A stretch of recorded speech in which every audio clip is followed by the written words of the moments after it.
భక్తికి భగవంతుడు సంతోషిస్తాడు, కానీ మిగతా ఏ విధమైన ఆడంబరానికి భగవంతుడు సంతోషిస్తాడు. మనం ఎంతో ఆడంబరంగా పూజ చేసాం. కొంతమంది అంటారు నేను రోజుకు 3 గంటలు పూజ చేస్తానంటే, ఆ 3 గంటల్లో భగవంతుడి యందు మనస్సు ఎంతసేపు ఉన్నది అదో ప్రశ్న చిహ్నమే. ఆ మధ్యలో ఎన్నిసార్లు మొబైల్ వచ్చిందో, మొబైల్తో మాట్లాడాడో తెలియదు, ఎన్నిసార్లు ఇంట్లో పనివాడు అనిపించి వాడు పనులు అప్పచెప్పాడో తెలియదు.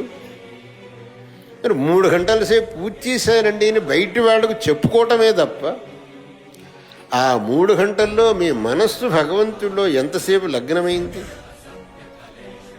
అది కాకుండా కేవలం 10 నిమిషాలైనా మిగతా ఏ విషయాన్ని మనస్సుకు తెచ్చుకోక భగవంతుడి యందే లీనం చేసి పూజ చేశారంటే ఆ పూజే ఉత్తమమైన పూజ అవుతుంది.